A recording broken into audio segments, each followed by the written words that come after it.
Let's revise this chapter. How do organisms reproduce? So we are going to discuss only the possible questions. Yeah. So we'll start from here. Do organisms create exact copies of themselves? Actually, many questions, like many different framed questions shall be asked from this part. So the first one is a possible MCQ, like reproduction at its most basic level will involve making copies of the blueprints of body design. Okay, so blueprints, what they mean is the DNA. So making copies of DNA is one of the, or is the most basic level in the reproduction. That's what they mean. DNA copying is the basic level in reproduction. That's the first process in reproduction. That's the basic process in reproduction. That's what they mean by this statement. So this can be asked in either MCQs or in assertion reasoning part. Now coming to this part here, it carries questions like functions of DNA or chromosomes, or what is the which is the information source for protein. So let's see here, function of DNA. It is the information source for making proteins. You can see it clearly mentioned here. And where are this DNA located? DNA is nothing but the chromosomes. So chromosomes, like DNA, are found in the form of chromosomes. So chromosomes in the nucleus of a cell contain information for inheritance of features from parents to next generation in the form of DNA. Expansion of DNA is important, children. So DNA, deoxyribonucleic acid. So earlier we learned an expansion like ATP, adenosine triphosphate, and ADP also there, adenosine diphosphate. Now another expansion here to be kept in mind is DNA, deoxyribonucleic acid. Okay. Yeah. Now it is the information source for proteins, for making proteins. And this part, this last two lines also, they can ask you questions. That is, if this information is changed, if there is any variation or any changes in this DNA, different proteins will be made, and different proteins will eventually lead to altered body designs. It means if there is a change in DNA, there will be change in the proteins formed, and that can lead to different body designs. So that is the basis of variation. Okay, so if any questions comes in that way also, you must think and write. Okay, now coming to the next part, again we have said this earlier, it is the basic event in reproduction. So what is basic event in reproduction? Creating DNA copy. So the same statement, this statement also mean the same. Okay. Now coming to what is DNA copying. DNA copying means the cells uses chemical reactions to build up the copies of their DNA. And so if this is DNA, they produce copies of DNA. So this DNA will produce a copy, and this strand will produce a copy, and they will need to be separated from each other. So this both copies get separated from each other. Now two different copies of DNA. However, keeping one copy of DNA in the original cell and simply pushing the other one out would not work. So for each DNA copy, they produce the cellular apparatus. So for this DNA copy a cellular apparatus, for this DNA copy a cellular apparatus. We just represent here, symbolically we represent as one, but there will be many DNAs, as you know.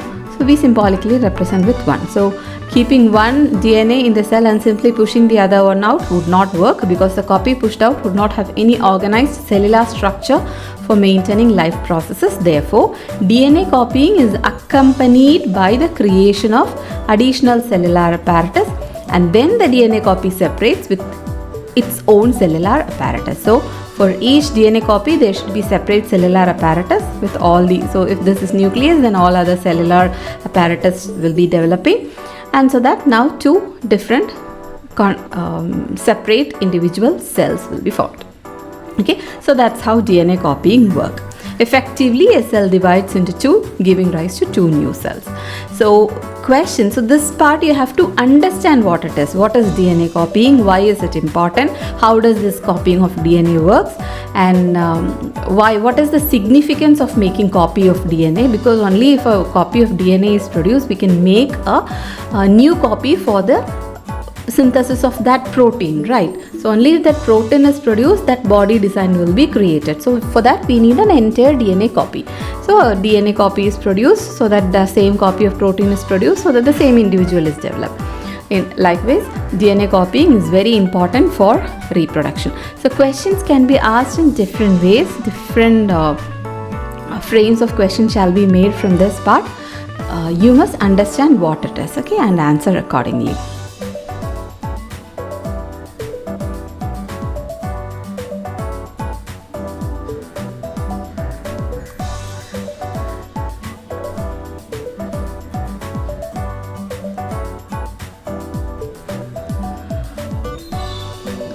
Now let's move on to the next one. Here they talks about variation. So the process of copying of DNA will have some variations each time. As a result, the DNA copies generated will be similar but may not be identical to the original. When there are slight variations or slight changes, slight change in body design shall happen, and that may lead to variation. Clear? Next question, this part, the question can be asked like, will always variation leads to evolution? Like, always these changes in the body design be positive, or will there be any negative impacts? Yes, it can be positive or negative. Some of these variations might be so drastic that the new DNA copy cannot work with the cellular apparatus. So if the change or the variation is so drastic, it cannot work or it will not work. It cannot be inherited. Such a newborn cell will simply die.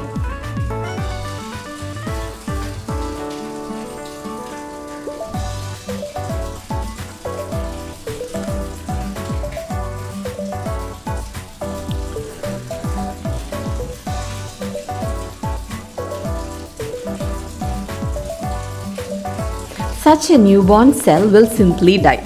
On the other hand, there could be many other variations in DNA copies that would not lead to such a drastic outcome, so that there will be slight variations. Thus, the surviving cells are similar but subtly different from each other. This inbuilt tendency for variation during reproduction is the basis for evolution. So, when such variations get accumulated generation after generation, it leads to evolution. Okay. So these parts, whatever we have discussed here, are all important. You have to understand. If you understand the concept, read the question properly, understand it, and then write. Never think that the questions are new or out of the book or out of the syllabus. No, it all depends on the way you understand the question.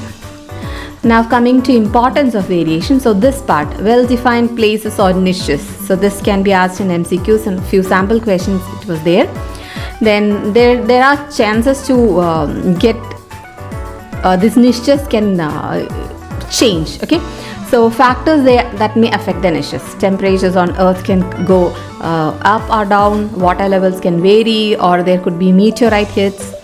These are few examples where there will be changes in the niche. So if there is a change in the niche, the organisms living or surviving in that niche might face certain problems. So how could they encounter those problems? So if a population of reproducing organism was suited to a particular niche, and if that niche was drastically altered, if there is a drastic change in that, the population could be wiped out. That is, those organisms cannot survive. However, if some variations were to be present, so if those organisms have got accumulated few variations generation after generation in few individuals, not always in all individuals, these populations, there will be some chance for them to survive. So those who have changed may survive, or the other way around. Sometimes you can think that those who haven't changed can survive. So both ways it can happen. Okay. So thus, if there were a population of bacteria living in temperate waters, and if the water temperature were to be increased by global warming, most of the bacteria would die, but few variants resistant to heat would survive and grow further. So variation is thus useful for the survival of the species over time. Mostly this statement shall be asked as a question, as justification statement. Variation is useful for the survival of the species, not an individual. always whenever we talk about variation and evolution, it deals with the existence of a whole species or a population, not an individual organism. So here also they'll ask this statement and ask you to explain with example. So when they ask you to explain with example, you have to talk about niche, and if there is any change in the niche, it will drastically affect the organism you can mention, and then you can write the example which they have quoted here as bacteria. Okay, so they have explained about the changes that can occur in bacteria and how the species of bacteria survives there, how the variant species survive there. Clear? So yeah, here this is the way the question shall be asked. Why is the variation beneficial to the species but not necessarily for the individual? Now coming to mode of reproduction by single cellular organisms. So single cellular, unicellular organisms, mostly bacteria and protozoa, undergo fission. Okay, so they have mentioned here, but many bacteria and protozoa simply split into two equal halves during cell division. That splitting into two equal halves is known as fission. So the fission here, actually you are learning two types of fission, binary fission and multiple fission. So mostly you'll be getting differentiation question here. Differentiate between binary fission and multiple fission. Multiple fission comes in the next page. And even in binary fission there are two types, binary fission in amoeba and binary fission in leishmania. So the figures are very, very important. You will be asked to draw the diagram or to identify the diagram. So differences between binary fission in amoeba and leishmania, you know, in amoeba they do not have a proper regular shape, so the splitting of the cells during division can take place in any plane, whereas in leishmania, since they have a proper orientation, they'll be splitting up only through a regular plane. Okay, and leishmania, the question can be asked about since it's a disease causing protozoa, about the disease caused by it, that is Kala Azar. So that also can be asked. Fine. Now multiple fission in Plasmodium. Plasmodium is also a protozoa which causes the disease malaria. So in that aspect also the question shall be asked. It's a malarial parasites, Plasmodium. They undergo multiple fission. Multiple fission is nothing but it's also a single cell organism, but the cells will undergo fission multiple times. So you can see here many daughter cells are formed simultaneously, and once this cyst breaks, these individuals will be coming out and grow into each plasmodium. Okay, now coming to fragmentation. Fragmentation is actually occurring in multicellular organisms. Okay, so the earlier two, fission, binary and multiple fission, we learned about the unicellular organisms, and here it is a multicellular organism. Example, fragmentation by Spirogyra. Spirogyra is an alga. They break up into small pieces upon maturation, and each piece can grow into a new individual. Now again, in multicellular organisms, the higher multicellular organisms, they cannot simply divide cell by cell. Why? Because they have well-defined organs. Their body is complicated. So specialized cells, organs, then organs into specialized cells into tissues into organs into organ system. So they have a well-organized situation. So cell by cell division would be impractical. So they need complex ways of reproduction. So the question is like this: why multicellular organisms cannot simply divide cell by cell? Okay, because they have complex structure. Body organization is complex. Now coming to next step, regeneration. Example, Hydra and Planaria. Only the Planaria regeneration is explained here, which can be cut into any number of pieces and each piece grow into an complete organism. So there is a chance to chance for asking like explain the regeneration in Planaria. Many times the question is asked like that. And also this part, regeneration is carried out by specialized cells. So that is an important point or a key point which is expected, and this following points are also important. These cells proliferate and make large number of cells. From this mass of cells, different cells undergo to become various cell types and tissues. These changes take place in an organized sequence referred to as development. So in one of the question paper, this part they have asked as an assertion reasoning question. Okay. So this is all about regeneration. In regeneration, the specialized cell is very important. Okay. Regeneration can be carried out only by the specialized cells in their body. That's why regeneration is not possible in all organisms. Now, again, another question shall be asked like, is regeneration considered as one of the method of reproduction? No, it is not considered as a method of reproduction because generally all organisms cannot do that. Very few exceptional organisms which have those specialized cells could undergo. So it is not generally considered as a method of reproduction. Now, budding in hydra, in that case, budding in hydra, see, this part is important. Hydra develops a bud as an outgrowth due to repeated cell division at one specific site. So one of the assertion reasoning questions, this was asked like specific site. This part is important. So budding or formation of bud happens as specific site, not anywhere in the body of hydra. Okay. So the rest part are you must learn, like these buds develop into tiny individuals.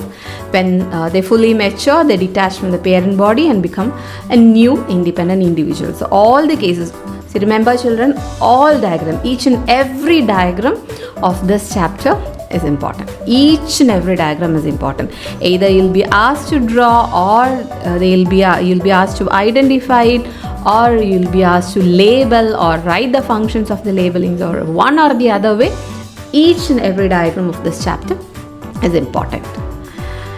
Now coming to vegetative propagation. So vegetative propagation, they'll be asking you what is vegetative propagation. That is, in many plants, parts like root, stem, leaves develop into new plants. So that is vegetative under appropriate condition. Okay, so that is vegetative propagation definition. They ask for what is vegetative propagation, you can write this. What is it? Now in detail, they haven't mentioned about the artificial and natural methods of vegetative propagation. I think in your classes you might have listened to what your teachers taught regarding artificial vegetative reproduction and natural type. But here in this part, they haven't mentioned as artificial or natural, but they have given few examples. Let's check that. This property of vegetative propagation is used in methods such as layering and grafting. Actually, layering and grafting are artificial methods of vegetative propagation, okay? To grow many plants like sugarcane, roses or grapes for agricultural purposes. Fine, these both are the terms mentioned here are artificial methods. Now, next part of this paragraph stands for the advantages or significance of vegetative propagation. It's a frequently asked question. Okay, so here you'll get points like vegetative propagation can bear fruits and plants raised by vegetative propagation can bear fruits, flowers earlier than those produced from the seeds. First point. And such methods can be made possible for those plants which have lost the capacity to produce seeds. Second point. So this is first point, flowers and fruits are produced earlier. That's the first point. Second point, those who have lost the capacity to produce seeds can be vegetatively propagated. And another advantage is that all plant produce are genetically similar. Clear?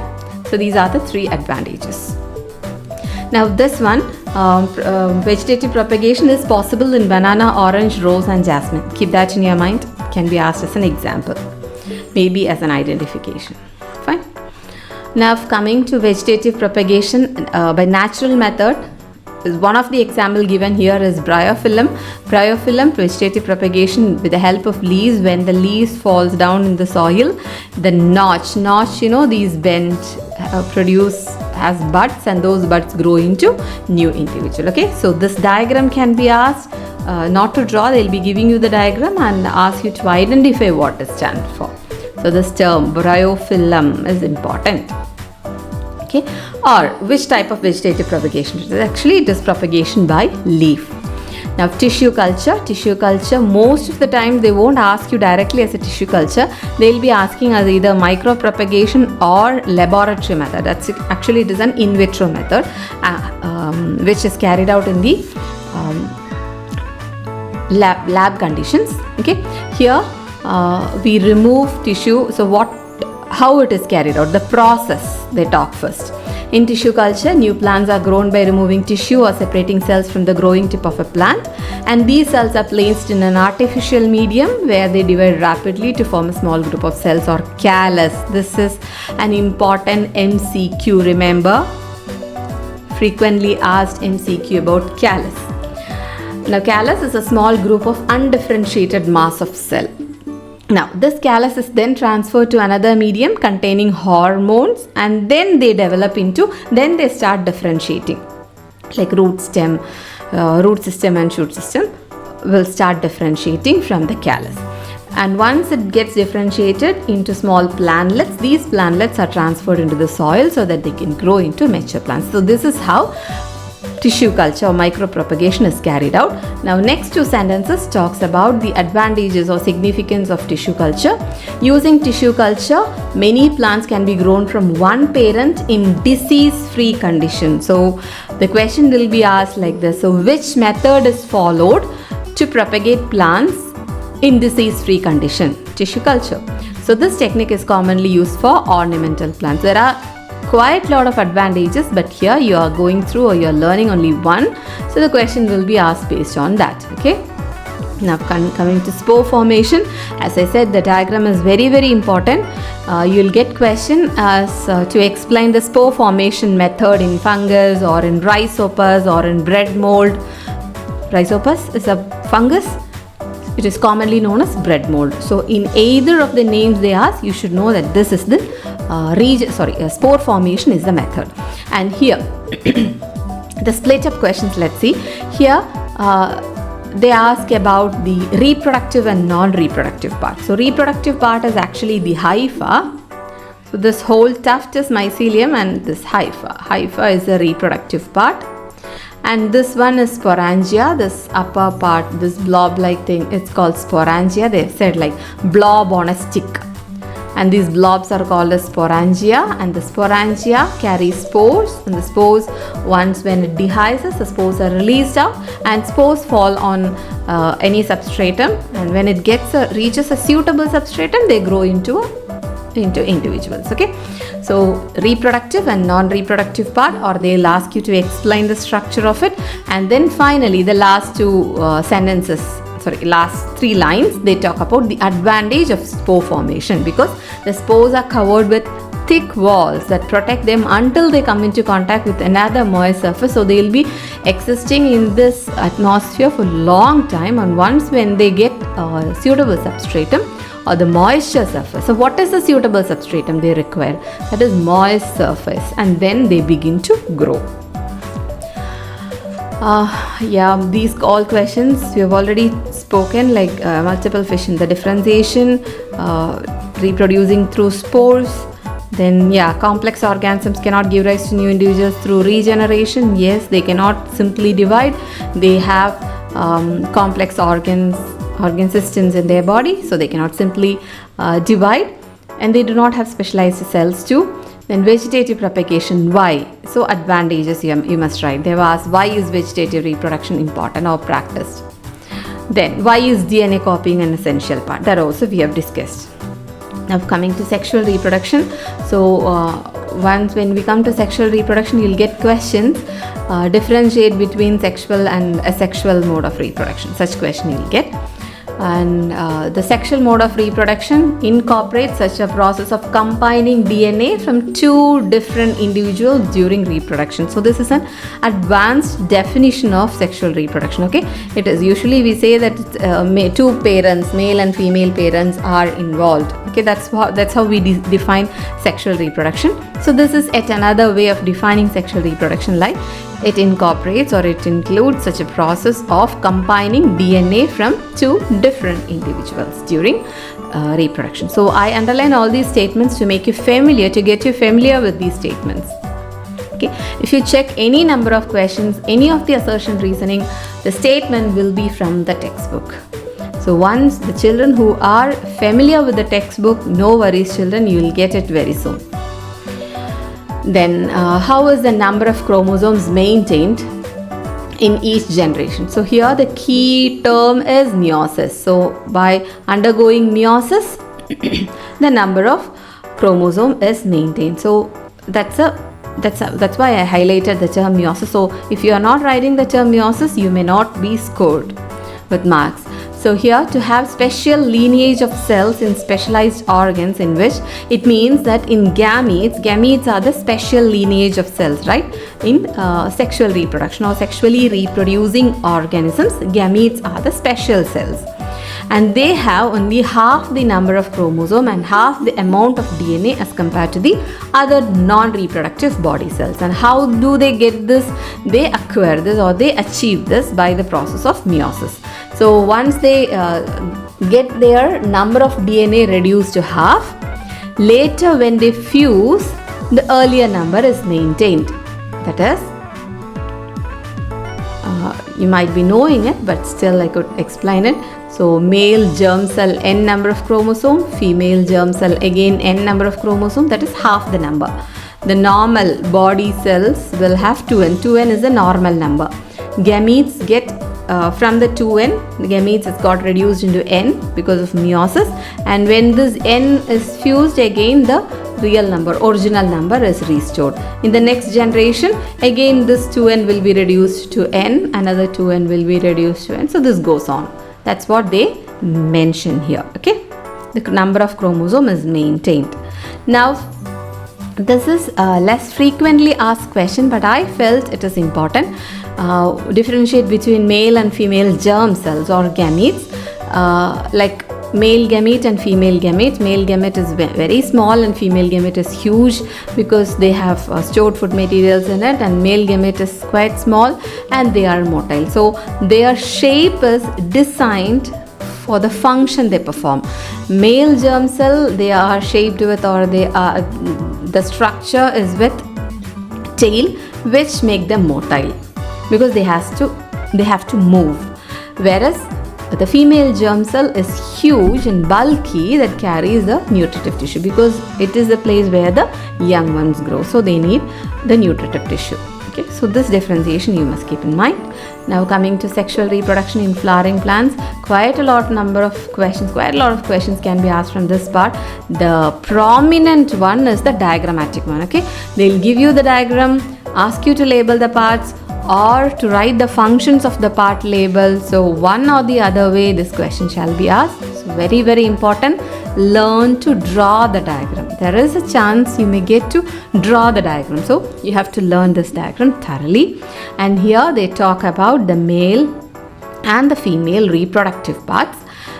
Sepals, petals, stamen and pistil are the four parts of the flower, whereas stamens and pistil are the reproductive parts. So here they have asked what possible functions could the petals and sepals serve. So petals, they are colorful, they attract the insects for pollination, whereas sepals, they protect the flower in the bud condition. So these functions are not that prominent, so I have not written here. Now unisexual and bisexual flowers, differentiation and identification. They'll give you examples and ask you to identify which are the unisexual or which are the bisexual flowers. So papaya, watermelon are the two examples given for unisexual. Hibiscus and mustard are the given for bisexual flowers. Now male reproductive part of a flower, stamen. What are the two parts of the stamen? Anther and filament. So this is anther and this is filament. Similarly, female reproductive part, pistil or carpel. Okay, some of the question papers they mention as carpel, so children don't get confused. Most of the schools teacher include this name too, but if you haven't come across this name, keep in mind, female reproductive part, we use the term carpel too. So pistil is present in the center of the flower. It has three parts: stigma, style and ovary. Now this part where I've highlighted talks about the fertilization process. Okay, so fertilization, actually 2 points you'll get. first point of fertilization comes here, children. So this, after pollen lands on a suitable stigma, that is after. So this paragraph talks about pollination, self-pollination and cross-pollination.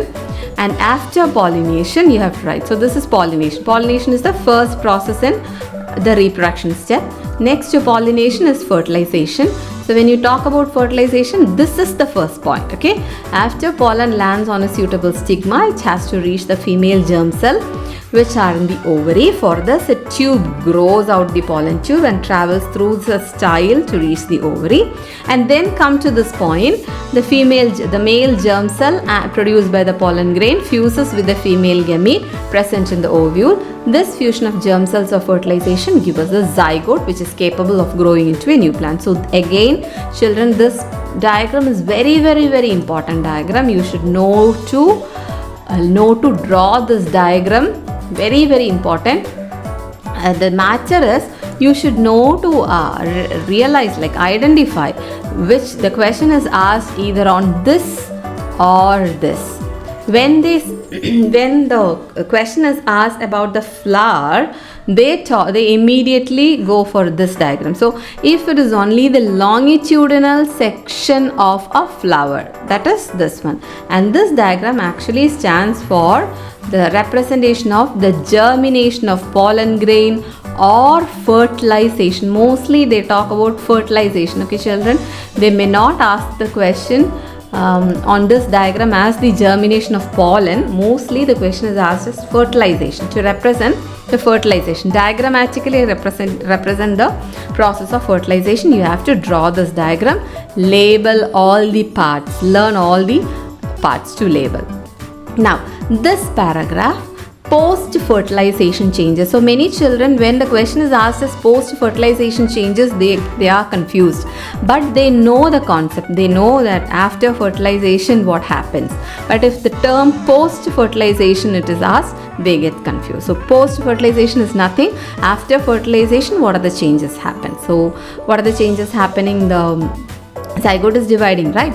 So zygote divides and it forms embryo within the ovule. Ovule develops into seed, ovary develops into fruit, and rest all other parts will be shriveling and falling off. Sometimes the sepals will be remaining. And I'm not sure in how many of the schools about double fertilization they speak. Here in our syllabus, in this textbook, they are not talking about the double fertilization or triple fusion, but some of the schools they might have discussed about it. It's well and good. Since I'm discussing only the questions from the textbook, I'm not going to that details. Now last three sentences, they talk about the germination, and here this diagram, nowhere there is reference about the structure of embryo in the note description part, but diagram they have shown the structure of embryo. So if they ask you to draw the structure of embryo with the cotyledon, you have to draw this, okay?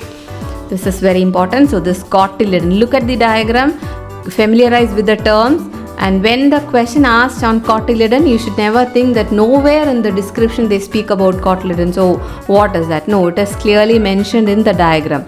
Cotyledon, it is the food storing area. It is the area where the nourishment for the growing embryo is found. Then two regions at the center, this part is actually the embryo. The upper part which develop into plumule shoot is called plumule, and this lower part in this diagram, upper and lower, okay? Lower part which develops into fruit, that is the radicle. Now let's move on to reproduction in human beings. So reproduction in human beings, this part they talk about the changes that happens during adolescence, common changes for boys and girls, and the specific changes for boys and girls are also mentioned here. So go through it. And yeah, as I mentioned earlier, differentiate between the sexual and asexual reproduction. You can write what is sexual and asexual reproduction. You can write the involvement of gametes, fertilization, variations are possible. So those kind of points you can mention there. Then when coming to the male and female reproductive system, diagram. Yes, children, diagrams are very, very important. In the case of male reproductive system, they'll ask you to label the diagrams or ask you for mentioning the functions of it. So you may not get exactly the same diagram. This outer body structure may not be asked, only the inner outline of the reproductive organs will be asked. So don't get confused with that kind of diagrams. And learn the functions of each part. We have mentioned the functions of each part, like testis, then scrotum, why it is found inside the scrotum or outside the abdominal cavity. Then coming to the functions of, when you write the function of testis, you will mention testosterone, which is the hormone, and the function of testosterone mentioned here. Then about sperms, they have mentioned here. Sorry, about sperms, it comes towards the end, sorry. The delivery of sperms, or the pathway of the sperm, they've mentioned here. So pathway of the sperm, they'll ask you to rearrange the sequence, like it starts from testis and vas deferens, then urethra, like through the it crosses the seminal vesicles and all the prostate glands and all, it comes out through urethra. So that kind of sequence can be asked. Then function of vas deferens is nothing but the delivery of sperms. Then role of urethra. Urethra is actually common opening for urine and the semen or sperm. Then function of the prostate glands and what role do they play in the male reproductive system. Then about the sperm. So each and every, if you look at this, each and every point of this part is important. Each and every point is important. And similarly, the female reproductive structure, function of ovaries, as we have mentioned here also, each part, the function of each part is important. And moreover, the diagram of female reproductive system, they used to ask to draw. Okay, mostly female reproductive system diagram will be asked to draw, and the male reproductive system diagram will be asked to ask for labeling. Here also each and every point is important. Then here this part, the formation of eggs, like how many eggs will be present in a newborn girl baby, or do the eggs are produced during the adolescent period, or are they produced earlier? So that kind of questions can be asked. Then the pathway of the egg or the structure of the female reproductive system. Okay, that's one. Then process of fertilization. Now implantation. There one of the possible MCQ is at which stage it gets implanted. Either zygote is implanted or embryo is implanted. Remember, always only at the embryonal stage it gets implanted.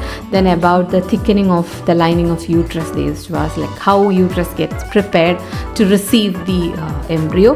Then next part, it's very, very important, placenta. So each and every line of this is important. Placenta, that paragraph includes the structure of placenta, where how it comes in the mother end, how it comes in the fetal end, and then the functions of placenta. Both are very, very important, children. Then last two lines, they talk about the gestation period and how the baby comes out by the rhythmic contraction and relaxation of the muscles. The next paragraph talks about the menstrual cycle. So rather than asking directly as menstrual cycle, they'll be asking you what happens when the egg is not fertilized. They'll give you a situation and ask you, if the egg is not fertilized, what will happen? It's nothing but you have to explain the menstrual cycle. Then coming to reproductive health, totally they talk about the contraceptive measures. So what are contraceptive measures and why are they used? To avoid the unwanted pregnancies and to control the sexually transmitted diseases. When it comes to sexually transmitted diseases, 4 diseases it is mentioned here, 2 bacterial diseases and 2 viral diseases. Usually children ignore like which are bacteria and which are viral, but most of the times they ask you to identify the bacterial and viral diseases.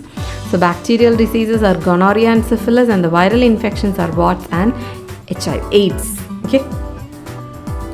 Then about the contraceptive measures, we can classify broadly as mechanical barriers, chemical barriers and surgical methods, and then copper T. And which are the effective method, or which is the effective method to control the sexually transmitted diseases? If they ask, it is nothing but the condom. Condom is the method where we could control the sexually transmitted diseases, because the contact is restricted there. So sexually transmitted diseases are prevented, or the transmission is prevented to an extent there. Now here this first part, why do we use contraceptive measures? Okay, Then coming to mechanical barrier, and see, in this contraceptive measures where it is mechanical or chemical or surgical method, they'll be asking you the principle behind it. See, in mechanical barrier, what is the principle? The sperm does not reach the egg, that is, the gametes do not meet. That is the principle behind it. When it comes to the chemical method, that is oral pills, what is the principle behind it? Eggs are not released. Usually females take the oral pills, okay? Only the females take that, and eggs are not released and the fertilization cannot occur. So that is the principle followed there. There also we have a lot of side effects. Then other contraceptive measure like copper T, what is the principle behind it? It is placed in the uterus to prevent pregnancy, okay? So that is a thing which we follow there. Then so they also cause side effects. Then coming to the surgical methods, two methods, vasectomy and tubectomy. These two terms are not mentioned here, but in most of the question papers they have asked these two terms. Vasectomy in males and tubectomy in females. Vasectomy, vas deferens is blocked, and tubectomy, fallopian tube is blocked. Here, when vas deferens is blocked, sperm transfer is blocked or prevented, whereas when fallopian tube is blocked, egg transfer. We are preventing the egg to reach the uterus, okay? So surgical methods. Then this paragraph or this region, this area, they talk about female feticide and prenatal sex determination. Why it is punishable? Because of reckless female feticide. The child ratio is declining, so that is the reason the prenatal sex determination is prohibited in most of the hospitals as well as in the scanning areas, okay?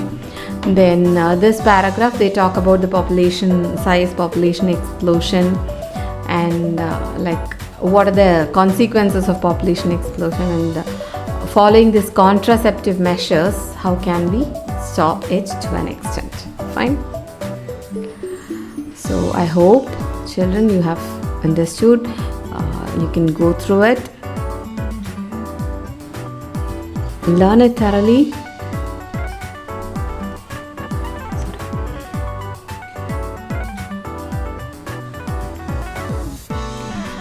I hope you find this video helpful.